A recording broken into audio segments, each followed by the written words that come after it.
আসসালামু আলাইকুম দর্শক।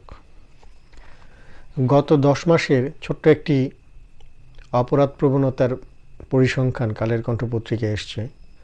সেটা থেকে জানা যাচ্ছে গত 10 মাসে সারা বাংলাদেশে ডাকাতি হয়েছে 610টি, খুন হয়েছে 3554টি এবং ধর্ষণের ঘটনা ঘটেছে 4105টি। পরিসংখ্যান থেকে এটা স্পষ্ট জানা যাচ্ছে যে বিগত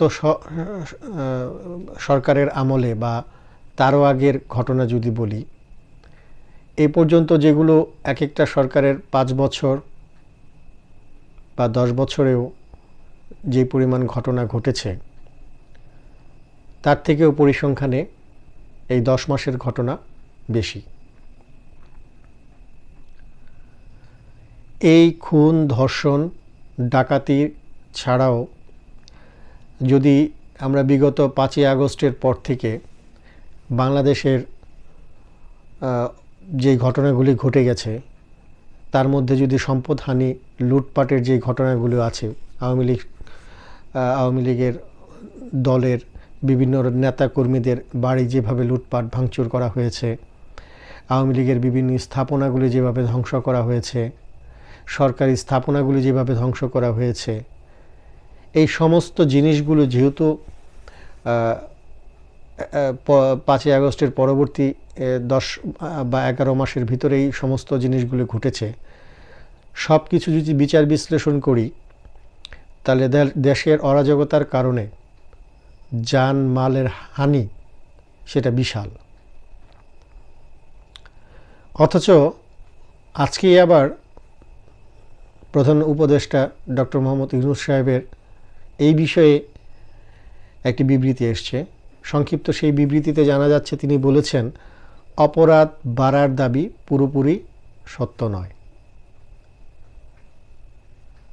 এখন আমাদের প্রধান উপদেষ্টা যখন এই কথা বলেন, তারপরে আর কিছু আসলে বলার থাকে না। আপাত দৃষ্টিতে সাধারণ জনগণ হিসেবে পরিসংখ্যান যদি নাই তাকাই, আমরা পরিসংখ্যান বাদই দিলাম, বর্তমান সময়ে যে ঘটনাগুলি ঘটে গেছে বিগত 10 মাসে, সেই ঘটনাগুলির দিকেও যদি আমরা দৃষ্টিপাত দিই, তাহলে দেখতে পাবো যখন মহামারী আকারে ধর্ষণ হয়েই যাচ্ছিল, তখন সারা বাংলাদেশ প্রতিবাদে উত্তাল ছিল। তারপর যখন লুটপাট, ডাকাতি, ভাঙচুর হলো, মবের মতো ঘটনা ঘটা শুরু হলো, তখনও কিন্তু মানুষ এর বিরুদ্ধে সোচ্চার ছিল। পরবর্তীতে এই গত বুধবারের ঘটনা, সোহাগকে নির্মমভাবে পিটিয়ে পাশবিক কায়দায় হত্যা করার পরে সারা বাংলাদেশ উত্তাল। বিগত 10 মাসে এইরকম ঘটনা, জনরোষ, জনগণের ভিতরে উত্তাপ ছড়িয়েছে, এরকম অনেক ঘটনাই ঘটেছে। একটা দেশের জনগণ যখন তার বিবেককে কোনোভাবেই বুঝ দিতে পারে না, কোনো ঘটনা দেখার পরে, ঘটনা ঘটে যাওয়ার পর, তখনই প্রতিবারে উত্তাল হয়ে তারা রাস্তায়, সড়কে নেমে আসেন, তাদের প্রতিবাদ জানান। বিগত 10 মাসে যতগুলি প্রতিবাদ দেখা গিয়েছে, সেগুলোর পরিসংখ্যানও যদি করি, তারপরও বুঝতে বাকি থাকে না যে দেশের সামগ্রিক নিরাপত্তা ব্যবস্থা একেবারে ধসে পড়েছে। যেই অভ্যুত্থানটা বা বিপ্লব যেটাই বলি না কেন, গত জুলাই পরবর্তীতে আগস্ট পর্যন্ত, সেপ্টেম্বর পর্যন্ত যেই ঘটনাগুলি ঘটেছে, তারপরে পুলিশ প্রশাসনের অনেকটা নির্লিপ্ততা আমরা লক্ষ্য করেছি। যদিও বর্তমান সময়ে তখন থেকেই, জুলাই থেকেই সেনাবাহিনী মাঠে আছেন, ম্যাজিস্ট্রেটি পাওয়ার নিয়ে তারা অবস্থান করছেন। তারপরও দেশের পর্যাপ্ত পরিমাণ জননিরাপত্তা, জনগণের জানমালের নিরাপত্তা, এগুলো নিয়ে জনগণ প্রচণ্ডভাবে শঙ্কিত। আর এই শঙ্কার পরিপ্রেক্ষিতে আমাদের সরকার জানমাল নিরাপত্তা দেওয়ার ব্যাপারে যতটুকু আগ্রহী হতে দেখা গেছে, অনেক অনেক ক্ষেত্রে বিচার করলে দেখা যাবে মব বা যে সমস্ত ঘটনা কিছু কিছু ঘটেছে, অনেকটা তাদের সম্মতি লক্ষ্য করা গেছে সেই সমস্ত ঘটনার পরিপ্রেক্ষিতে। কী কারণে বললাম, আমাদের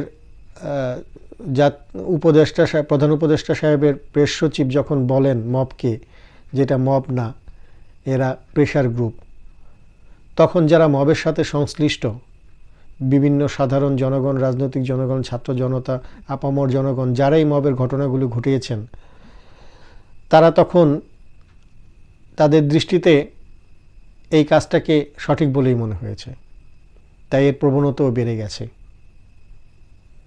সব দিক মিলিয়ে বিচার বিশ্লেষণ করলে আসলে আইন এবং আইন শৃঙ্খলা রক্ষাকারী বাহিনীর এখনও মাঠে সেরকম সরব উপস্থিতি দেখা যাচ্ছে না। যতটুকু উপস্থিতি আছে সেই উপস্থিতিটাও অনেকটা নীরব দর্শকের ভূমিকায় আছে। দেশে সংস্কার কাজ নিয়ে সরকার কাজ করছেন, সাধুবাদ জানাই তাদেরকে, এই সংস্কারটা প্রয়োজন আছে, কিন্তু তার আগে, সবার আগে প্রয়োজনটা হচ্ছে জানমালের নিরাপত্তা। বাংলাদেশটা এমনি ঘনবসতি একটা অঞ্চল, এখানকার প্রশাসন, এইখানে যারা নিরাপত্তা রক্ষা বাহিনী রয়েছেন, তাদের এমনি হিমশিম খেতে হয়। সংখ্যা অনুপাতে এরিয়া বড়, জনগোষ্ঠী বেশি, নিরাপত্তা নিশ্চিত করতে তাদের অনেকটা কষ্ট করতে হয়।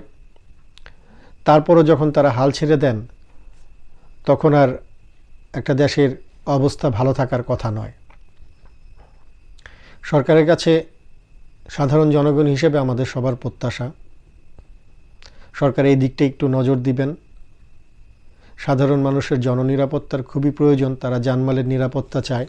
আজকে যদি জানমাল নিরাপদ না থাকে, তাহলে হয়তো তাদের স্বাভাবিক কর্মটাও নিরাপদ নয়, তাদের ব্যবসা বাণিজ্য কোনো কিছুতেই হয়তো বা তারা নিরাপত্তা বোধ করবেন না।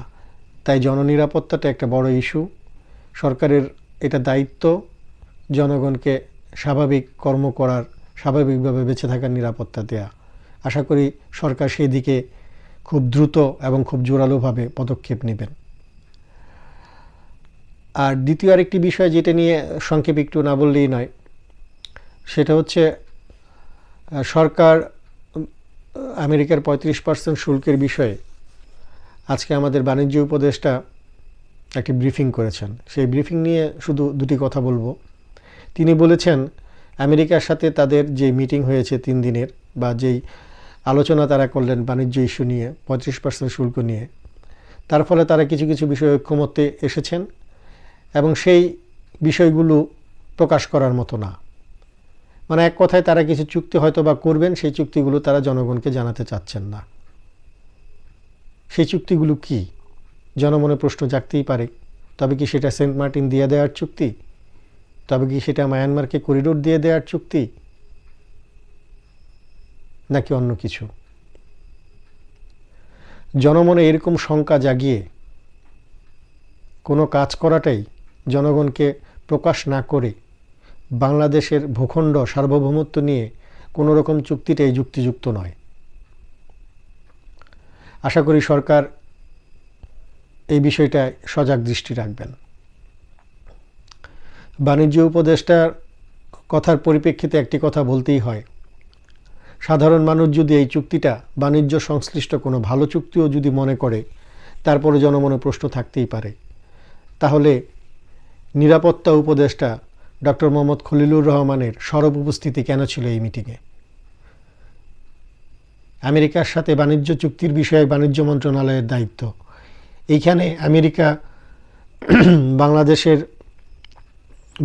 বাংলাদেশ আমেরিকার জন্য কখনোই কোনো ঝুঁকির কারণ ছিল না, সেটা এখনও নেই।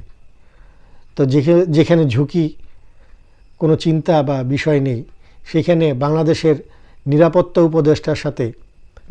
উপদেষ্টা কেন এই মিটিংয়ে এত গুরুত্বপূর্ণ ভূমিকা রাখবেন বা সরব উপস্থিতি রাখবেন? তাহলে কি বাংলাদেশের নিরাপত্তাজনিত কোনো বিষয় নিয়ে চুক্তি হচ্ছে? তাহলে কি বাংলাদেশের নিরাপত্তা নিয়ে বিশদ কোনো চিন্তা ভাবনা বা আমেরিকার সাথে বাংলাদেশের করিডোর ইস্যু, সেন্ট মার্টিনের মতো এই সমস্ত নিরাপত্তা ইস্যু নিয়ে আলোচনা হচ্ছে? বা এই দাবি দাওয়াগুলি কি আমেরিকা করছে আমাদের কাছে, বা আমরা কি সেগুলো দিতে যাচ্ছি? নানান প্রশ্নের জন্ম আসতে পারে, নানান প্রশ্ন তৈরি হতে পারে। যাক, আজকে প্রশ্নের মধ্যেই থাকি, উত্তরটা হয়তো বা যে কোনো সময় আমরা পেয়ে যাব। আপনাদেরকে পরবর্তীতে সেই উত্তরটা দেওয়ার চেষ্টা করব। ধন্যবাদ, ধন্যবাদ সবাইকে।